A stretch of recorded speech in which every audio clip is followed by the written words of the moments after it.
Good morning.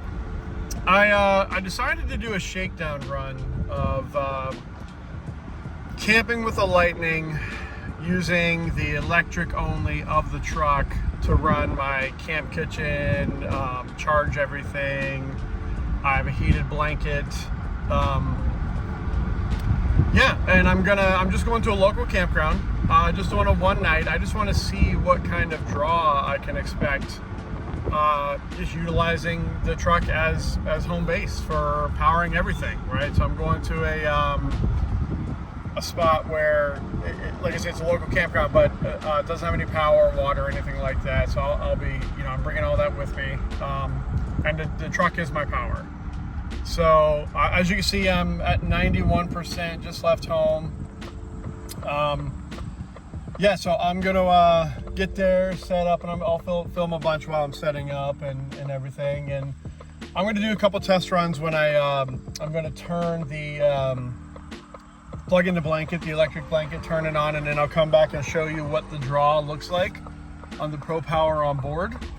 So I know, kind of what I can expect from that. It's not supposed to get super cold tonight, but again, this is just a shakedown run, just so I can understand what to expect.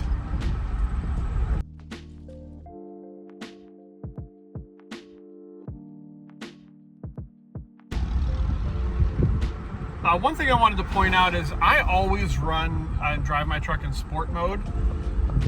I have found that gives me the best range in regenerative braking when driving, like just normal driving around town. With the hills, obviously you're using power going uphill, but going downhill you get more regenerative braking than in normal mode. And I watched a couple people on YouTube that talked about that as well, and it is accurate. I would definitely recommend, just remembering to drive in sport mode when you're driving around town. Actually, I even do it on the highway. It's also just fun because, when you hit the gas pedal, there's no gas, obviously. When you hit the pedal in this thing, man, does it throw you back in your seat. And that is just so much fun to drive and just get on it sometimes.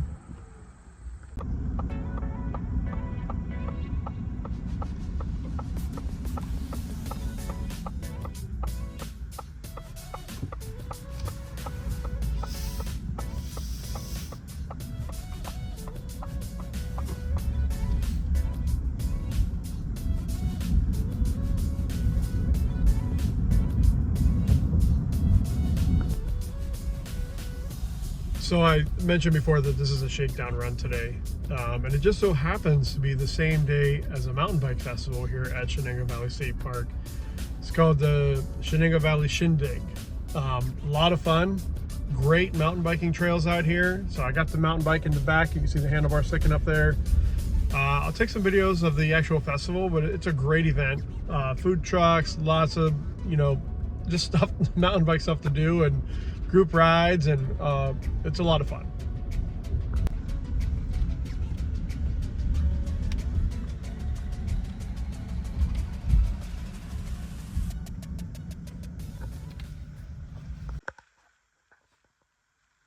All right, well, I just got to my campsite and I am at 83% battery. So I'm not going to plug in here and charge. I'm going to see, using the outlets, the Pro Power on board to cook everything, my heated blanket and everything, to see what this battery usage will look like overnight. And I'll check it again in the morning to see where we end up. All right, so I'm going to go turn the kettle on and we'll take a look to see what the draw looks like based on this Stokes Joule electric kettle for boiling water. All right, so this is with the kettle on. Looks like it's drawing 470 watts of power. And I just turned it on, so I'm curious if the draw will go up or if that's the max it'll draw to boil water. So I'm going to keep checking this.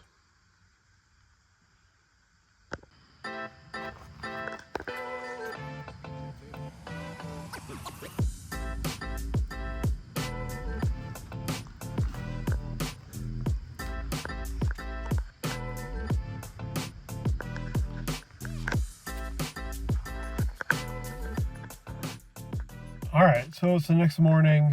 I did end up having the electric blanket on until I want to say it was probably around 3:30 when I think it had an auto shut off on the electric blanket, because I woke up around that time. I think it might be around 4, and it was off. But this says I didn't use any battery from yesterday. I think I was at 83% when I got here.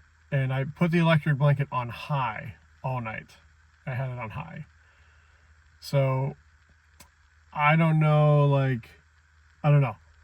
I'm going to have to double check this again based on what it pulls. I forgot to look at what it's pulling from Pro Power on board when it's plugged in. So I'll check that out later today or tomorrow when I get home.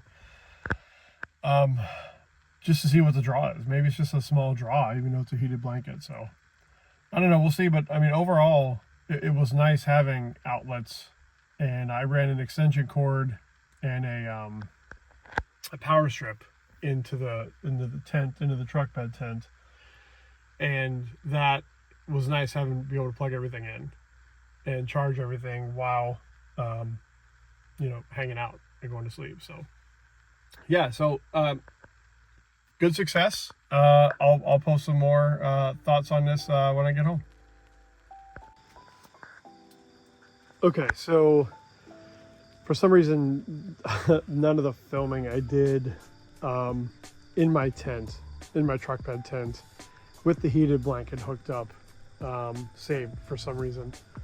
Not sure why, but this is a pretty standard heated blanket that I've used for camping before with a power station, but I wanted to film this now, so I have this set currently to, I don't know if you can see it, there you go, as high as it gets. And I did use this the other night when I was camping. I left it on high. I didn't necessarily need it because it was in the mid 50s, which is fine for me for camping in a regular sleeping bag, but I put it on anyway and just put it to the side to let it run. Now, I did not know that it shut off after 3 hours, but so I have it set to high and hooked up, and unfortunately I'm back home, but at least wanted to show you this. So the draw that is taking right now from the Pro Power on board is 110 watts. Okay, so that's pretty low draw. It's unfortunate that it has a shut off after 3 hours, that blanket specifically, the auto shut off, because I turned it on before I went to bed, and when I woke up in the middle of the night, it was off, right? I checked it. And the problem is, as you can see that setting right there, keep on while the vehicle is off, the Pro Power on board. Okay, the great thing is, as long as there's a draw, those outlets will stay on. But if you're not drawing a minimum of 100 watts, they do shut off. I think it's after like 6 or 7 minutes. So that's unfortunate that can't be left on. That's where I think Ford kind of missed the boat here with the Pro Power on board. Like, there should be a setting to leave those on no matter the minimum draw. Because yeah, this shut off in the middle of the night, and in order for me to turn the outlet back on, I would have had to get out of the tent, walk around, go back into the truck, turn it on, turn the Pro Power on board, turn the truck back off, and then come back in the tent. And when I woke up at, like 3 a.m., I just wasn't going to do that. No offense to anybody. I hope that doesn't upset anyone, but I was pretty tired. And, but yeah, so this is a standard heated blanket, and that's what it's drawing on the Pro Power on board. So it's good to know. So where it falls short is the minimum draw requirements of Pro Power on board. I wish that you can change that setting so that you don't have a minimum of 100 watts being drawn to keep the outlets on. That is definitely where it falls a little short.